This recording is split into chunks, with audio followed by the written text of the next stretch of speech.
Dan McClory is the managing director and head of China for Boustead Securities. He joins us live from Irvine, California. So Dan, I know the expectations were low and differences do remain, but what were you hoping to see and what is your take post-meeting? Well, my take is both sides took a very strong stance. They dug in. There was not a whole lot of give and take. It was described as almost both sides talking past each other. With, interestingly enough, Elaine, they're identical agendas of 8 items each. Of course, that number being fortune and prosperity in Chinese. So I think the issue at this point is not that the parties don't understand each other, it's that they understand each other very well.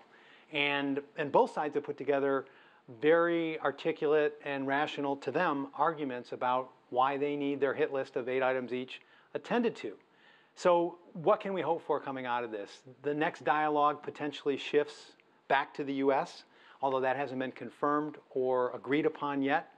But I still put a lot of the analogies about a trade war and conflict into this category of President Trump attempting to be somewhat disruptive with his unpredictability, and he's holding out for further concessions. And of course, Mr. Xi, the master negotiator, ultimately on the other side, will have no part of that. And it's going to be very interesting. Was it still important for both sides, do you think, to meet face to face, despite knowing that there really wouldn't be any outcomes out of this? I absolutely do think so.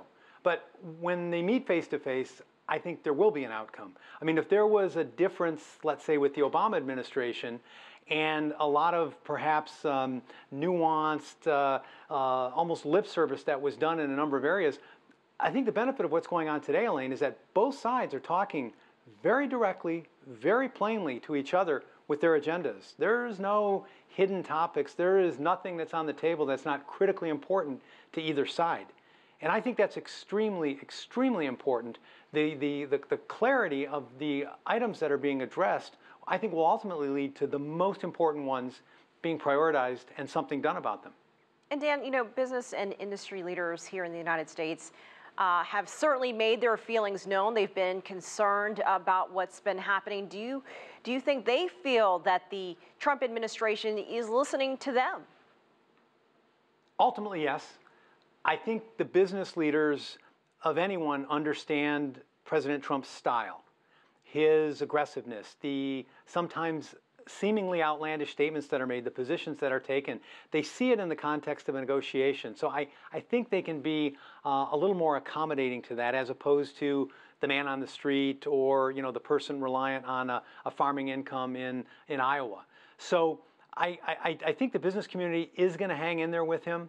And I think there are certain facets of the U.S. business community that definitely understand that some of these agenda items of the U.S. administration are extremely important. You know, the ones that are talked about all the time, such as intellectual property rights and the allegations of forced technology transfers. These are near and dear to the hearts of the U.S. side. And of course, when you look at China, things like Made in China 2025, that's sacrosanct. I mean, that's virtually untouchable. That's the plan for China to dominate world industries in several categories, and that is not going anywhere anytime soon. All right, always great to hear what you have to say, Dan McClory. We appreciate your time. Thank you.